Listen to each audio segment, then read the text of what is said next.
Hello, my name is Eric, and today we're going to be working on the Ember coffee cup charger coasters. I'm going to show you how to replace the gold pins on one of them. The other one will be basically the same. The only difference is how we take them apart, and I'm going to address this one first, and then I'll throw in how to do this one next. Just want to share some tricks and tips that I personally know how to, when it comes to soldering, when it comes to fixing electronics. So whatever I can apply to this today, I'm going to share with you. So hopefully we can keep this under 5 minutes and we can hopefully learn something today. So when you're opening this, the easiest way to get inside of this is to heat up the bottom. It's a rubberized pad, and you want to either take a hair dryer, or what I found, I've been using this a lot recently.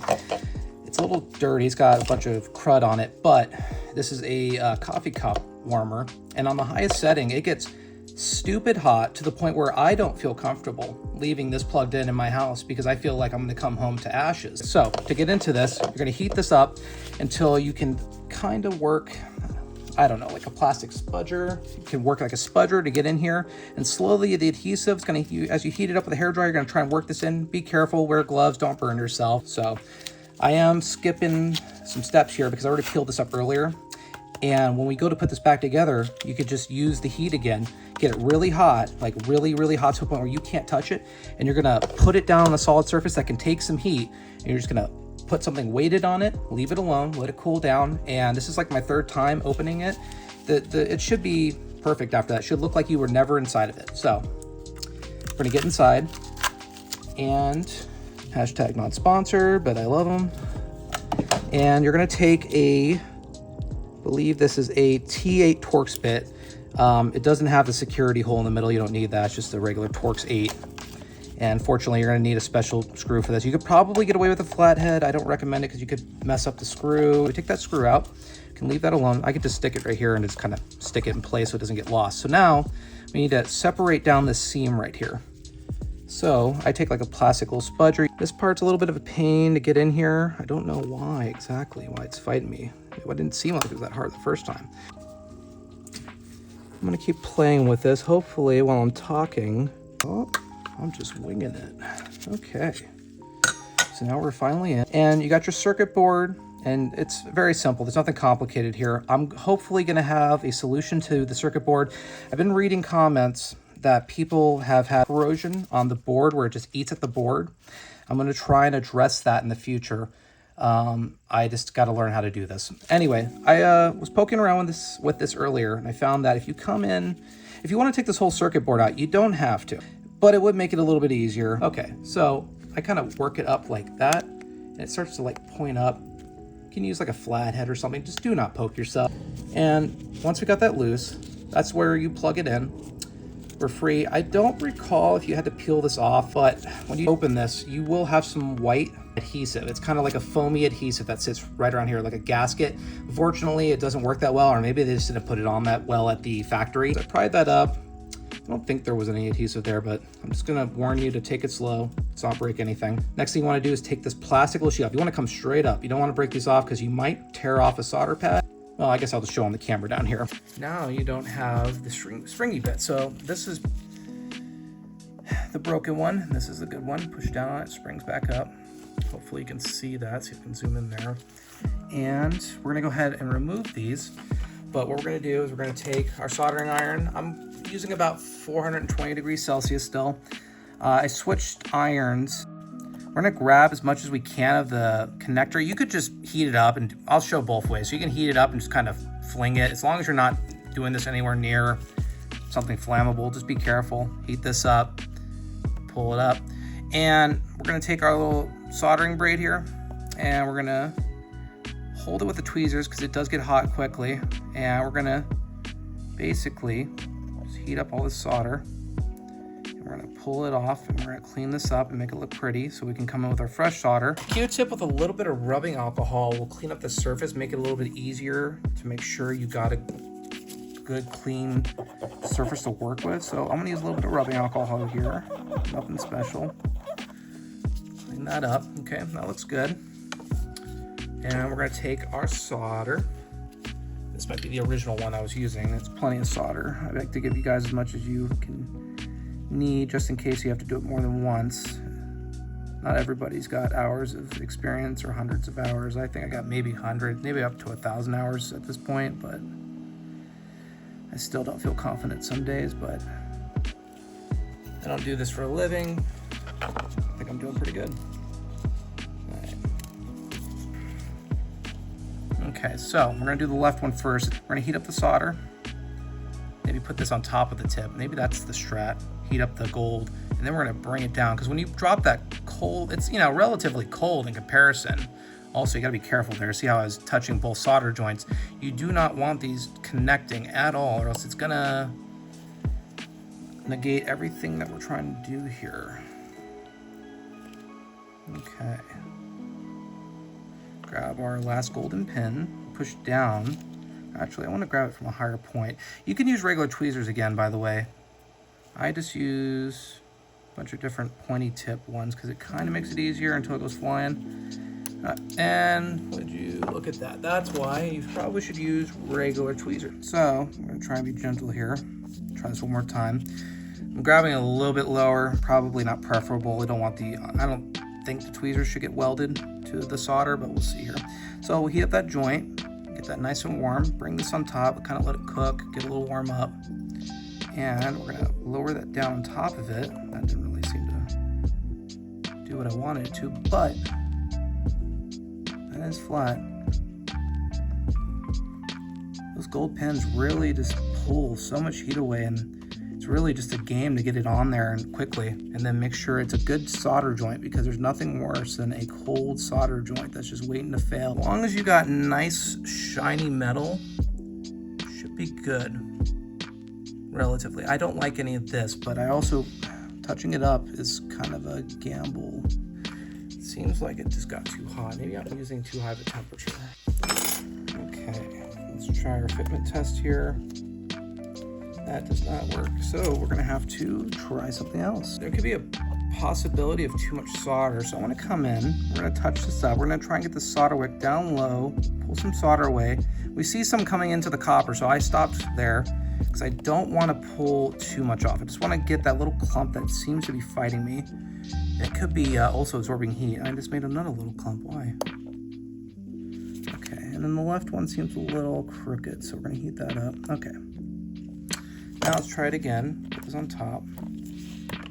Be mindful of the temperature. You don't want to melt this. Yeah, I don't want to line up. It looks like the right one might be crooked. I haven't had a hard time this before. This is interesting. I haven't done this a million times, but yeah, we might have to just pull this off.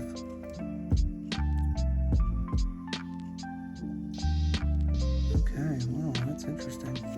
Well, we're gonna clean that up and we're gonna hit it one more time. That's never really happened to me before. That's interesting. Okay, so let's give it a little bit of solder since there's some on that pin already. Be good enough. Pick that up. Maybe heat up the pin and that at the same time.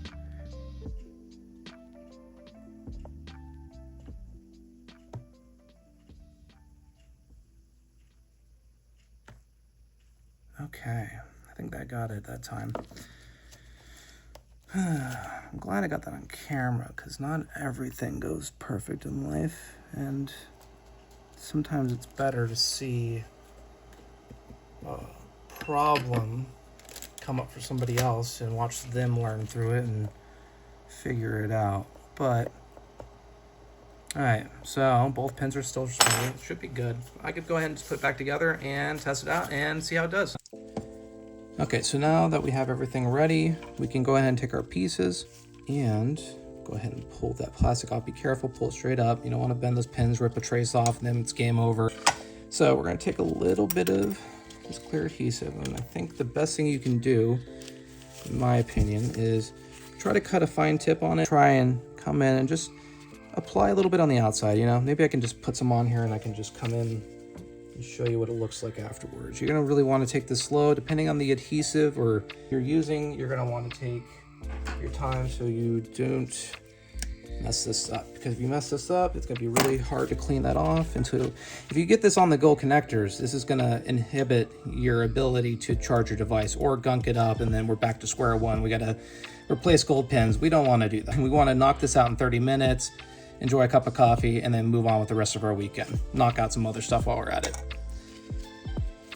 But come in, and of course, I think this stuff's got a shelf life, and I think I maxed it out, but just get enough on there. I can use a Q-tip or something to kind of just, you can like take a Q-tip, maybe trim it, and get that hard stick edge and use that to kind of trace it on, but we're not gonna do that. I don't really care if it's messy underneath, because I'm never gonna see this again unless I have to take it apart for a third time for a video, and then at which case I'm just gonna give up and cry and go to sleep. But we push that on there, make sure that looks good. You can see a little bit of crud there. Once again, it's the more time you put in this, the less likely that's gonna happen. So all right, so after doing a little bit of thinking and after playing around with this for the last 5 minutes, my idea is to basically, the best way to put this back together is take your charger port, if you even took it out, and angle it the way you got it out, which was prying it from the right side, and kind of angling it in like that again, trying to just pop it in. That time it was, oh, and you got to push it straight down afterwards, but it's in, it's not going anywhere. Make sure it lines up, perfect. Okay, now we're gonna put the circuit board down. There's a little bit of wet DAP, don't ask why. Normally you would put the DAP on now, and got our little circuit board, or not circuit board, we got a circuit board and we got the plastic spacer. We're gonna go ahead and lay that on top. Perfect, sandwich that together. The DAP should make a seal. Hopefully the circuit board doesn't get destroyed if you end up spilling on it again. So a little bit of DAP here, magically, don't know how that happened. And we're gonna go ahead, we're gonna flip this around, and we're gonna try and line it up. Look for the gold. Hopefully you can, this is the most terrible lighting, I swear. And we're just gonna lower it down and hopefully not get DAP everywhere. Push it down, and lo and behold, it's looking good so far. So now, if we put our screw under this little piece of sticky rubber, be right there. We're very close to finishing this and calling it a day. So we put our screw back in, grab our T8 Torx, go ahead. I always like to go a little backwards until I feel it click, and yeah, it clicked, and then start tightening it. That way we know we're not creating a new thread or stripping it out. And then with a hair dryer, you're gonna heat this up, the rubber, where you lay it flat, heat it up, and then once it gets to a point where you can't put the back of your hand on it comfortably anymore, you're gonna want to put it down, put weight on it if it's not too hot, obviously. I mean, you could take a towel or something. Be careful, don't break the pins. We don't want to do that. You want to put pressure and just hold it down. And then eventually, once it cools down after 30 seconds, you should be able to pull it off. I mean, I didn't heat it up, but if you follow that, I didn't have any issues when I was using the coffee mug warmer thingy, heating it up until it got a little uncomfortable, and then doing the same thing. And could barely tell I opened it up. And at the end of the day, who cares? It works. You're never gonna admire this side. You're just gonna leave that side down. And now for the final test, go ahead and grab our charger brick. If you bought one of these that was broken and you didn't get the power brick, this is a, let me focus, 19 volt. Oh wow, that's a beautiful image. I guess the laser focus kicked in. 19 volt, 2.1 amp. I'm gonna plug it in. So far, so good, no fire yet. Guess I should just bring the cup in here. So I have my cup, it's already charged. I haven't used it since I last messed with this. It's gotten a little hot just recently. And we're gonna bring it in here, rest it on the plate, and it should turn red. There we go. I just didn't have it seated all the way. So yeah, we're charging, and it's because I'm moving it, that's why. Perfect. Anyways, thank you for watching. If this video helped you, drop a like if you can. If you bought one of my kits, I'd appreciate if you left me a review. Maybe tell people about the video if it helped you. If you don't have a soldering iron, I recommend you buy one. Just watch a couple videos. There's a lot of entertaining people. That's how I kind of got into this, was watching people take things apart, explain it, and it's a fun time. Anyways, thank you for watching. Have a great day.